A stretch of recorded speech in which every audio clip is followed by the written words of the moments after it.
Shema Israel, ouve, ó Israel, o nosso Deus é um só Deus.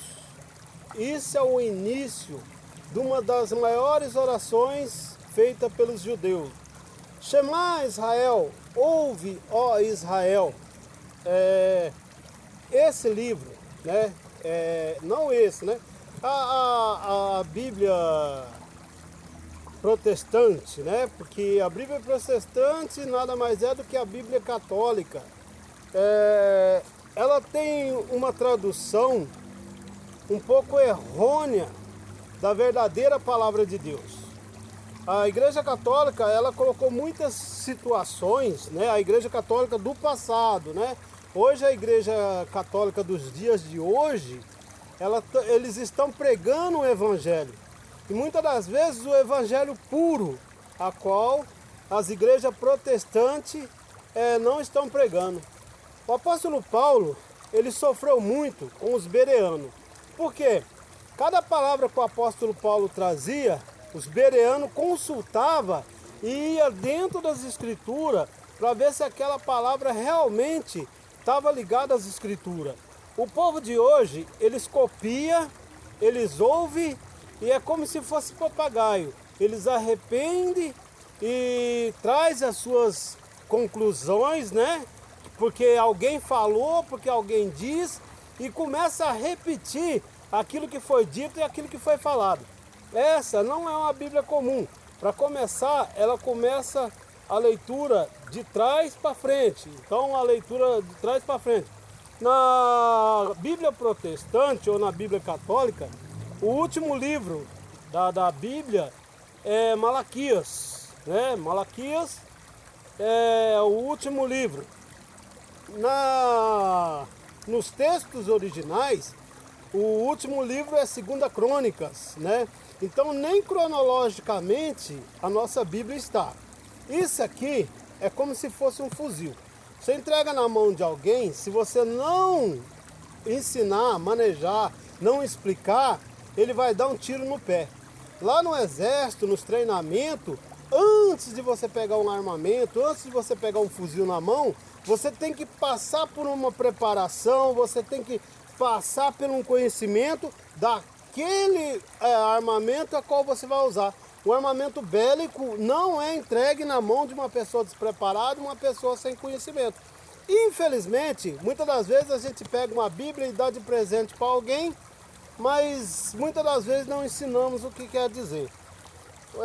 Um certo tempo, eu fui convidado a pregar numa igreja, encerramento de uma campanha.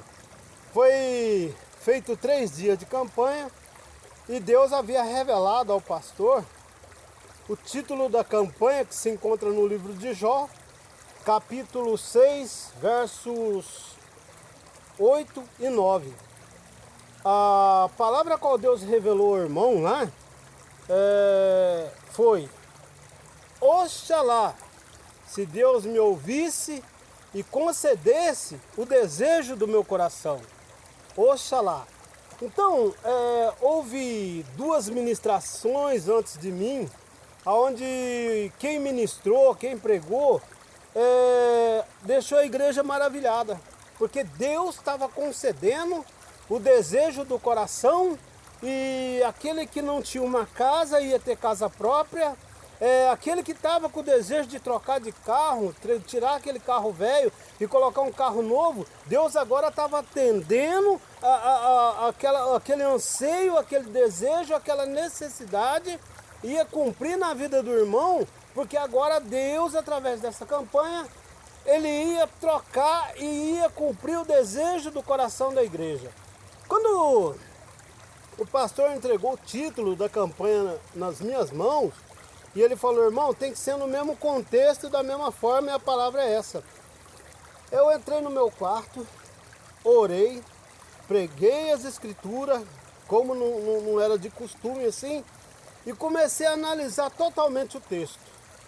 O texto dessa palavra, onde Deus, oxalá, né, a nossa Bíblia protestante, ela diz: oxalá, se Deus ouvisse e atendesse o desejo do meu coração, Então, Jó estava pedindo a morte.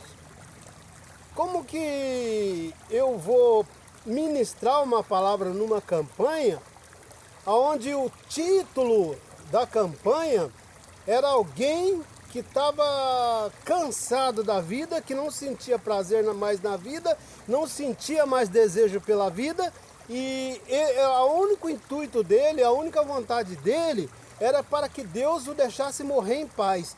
Agora, da onde eu tiro uma casa, da onde eu tiro um carro de um suicídio? Será que é de uma herança? Será que não dá para compreender, não dá para entender? Como Deus revelou o título da campanha, os pregadores, os ministradores da palavra, né? Algumas pessoas grandes, até grande, tirou dali bênçãos do Senhor. Deus me deu um direcionamento para falar sobre depressão, sobre angústia e sobre sofrimento. No meio da ministração já tinha pessoas chorando, já tinha pessoas angustiadas. Não foi aquele culto fervoroso onde sapatearam, gritaram, pularam, que nada aconteceu.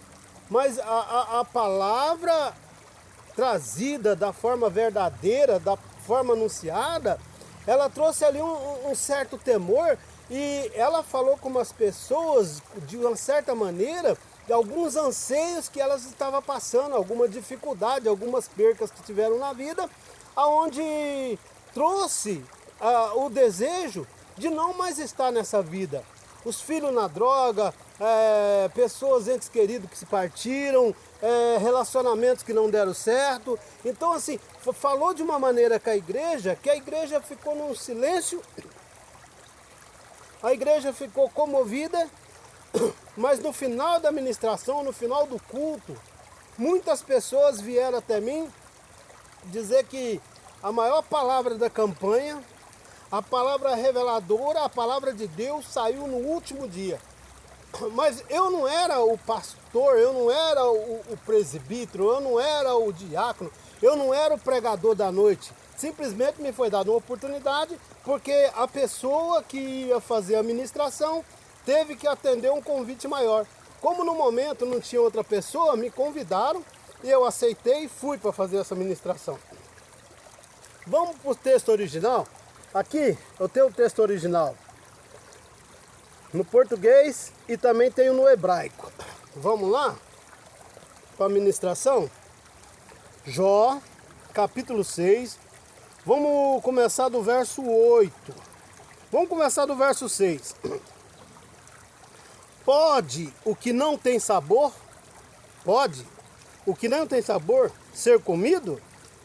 O que se lhe aplique sal, sem que lhe aplique o sal? Pode ser comido sem lhe aplicar o sal? Olha, pode o que não tem sabor ser comido, sem que lhe aplique sal? Que gosto teria a seiva da malva? Isso são perguntas. Tudo que minha alma nem sequer tocaria, tornou-se meu repugnante alimento. Que seja entendido o meu anseio, que seja entendido o meu anseio. Vocês precisam me ouvir, você precisa me compreender, você precisa me entender. Que Deus me conceda o que tanto desejo. Que Ele aceite o meu prostrar. Que sua ação leve a minha vida ao fim. Isso seria um alívio para mim. Eu poderia me alegrar em meio a tamanha dor, pois nunca reneguei a palavra do Santíssimo. Aqui na Bíblia protestante, ele fala: oxalá se Deus ouvisse o desejo do meu coração. É simples, é resumido. Mas quando você vai para o texto original dessa palavra, é alguém que se encontra em amargura, é alguém que se encontra em dor. Ele está pedindo o fim, ele está pedindo a morte. E ele roga a Deus que aceita, que deixe ele partir, porque nem o alimento ele tem prazer em comer. Nada daquilo que é colocado à mesa tem sabor, nada. tudo que é repugnante se tornou alimento. O único amigo que ele tem é um caco de teia para raspar suas feridas. E as ministrações das nossas igrejas, hoje em dia são assim. Estão tirando um texto de correção e estão colocando ênfase em levantar o homem. A palavra de Deus, o refrigério da palavra de Deus é a verdade, pois somente a verdade liberta. Não tem como torcer o evangelho e libertar alguém da dor, do sofrimento. Nós estamos vivendo um período de muitas doenças psicossomáticas, doença da alma, que precisa de cura, que precisa de refrigério. O refrigério que ele é dado através do Espírito Santo. Muitas das vezes o Espírito Santo fala ao coração, as pessoas não ouvem, as pessoas não compreendem. Ela busca o refrigério, ela busca o socorro naquele local chamado igreja. Ela precisa de alguém que caminha, que traga a verdade. Aí vem aquelas palavras motivacionais, vem aquelas palavras totalmente estoicistas, que você vai vencer, que vai dar certo, que você vai conquistar, que você vai comprar. Muitas das vezes nós não queremos comprar nada, nós queremos nossos filhos libertos da droga, nós queremos nossos filhos libertos da prostituição, nós queremos nossos filhos libertos desse mundo maligno, nós queremos a nossa família caminhando, prosseguindo em conhecer a Deus e viver a verdade. Ter comunhão, ter união. É somente isso que muitas pessoas desejam, é somente isso que muitas pessoas almejam. Quando o apóstolo Paulo trouxe as suas palavras no início, ele não foi muito bem aceito pelos bereanos, porque eles iam consultar a palavra. Mas foi passado pouco tempo, Paulo sentiu saudade dos bereanos, porque as pessoas simplesmente vinham, ouvia e a palavra ficava lançada ao vazio. As pessoas não consultavam, não liam a palavra. Numa campanha dessa, no primeiro dia, quando foi ministrado bênção, se alguém tivesse o conhecimento realmente da palavra, no segundo dia da campanha a igreja estava vazia. Mas eu louvo a Deus que no último dia Deus me levou e eu trouxe a palavra segundo as escrituras. Não adianta eu torcer aquilo que está escrito. Aquilo que está revelado, aquilo que o homem revela, é coisa da carne, é coisa do homem. A única coisa que vai prevalecer é o que está escrito. Assim como está escrito, assim será, assim se fará. Porque o meu Deus, o nosso Deus, é um só. E ele não volta atrás. Por isso que toda oração judaica, toda oração oriental, ela começa: Shema Israel, o nosso Deus é um só Deus. Eu não faço essa oração em vão, eu não lanço essa oração em vão, porque não seria de bom tom, não seria de bom hábito eu fazer essa oração completa da maneira que é. Mas essa é uma das orações mais poderosas que existe na face da terra. Você quer poder? Prossiga em conhecer a Deus. Irmão, tem um monte de gente atrás do microfone, em cima de um púlpito, dizendo que fez teologia. No seminário teológico, a matéria mais falsa que tem é a matéria chamada teologia, porque é impossível estudar a Deus. Você, na matéria chamada teologia, você aprende sobre os atributos de Deus.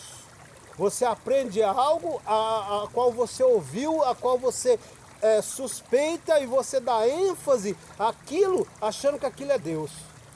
Cristologia, você consegue estudar, porque tem relatos sobre Cristo que andou na terra, que viveu uma vida de ser humano. Então tem várias passagens escritas sobre Deus.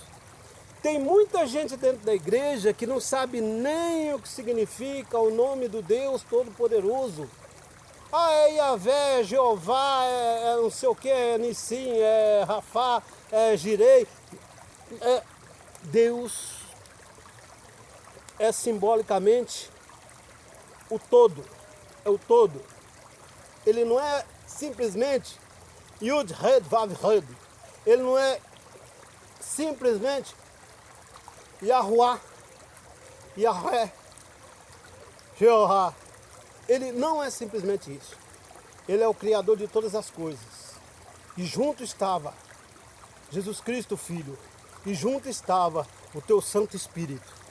Esse é o nosso Deus. Shema Israel.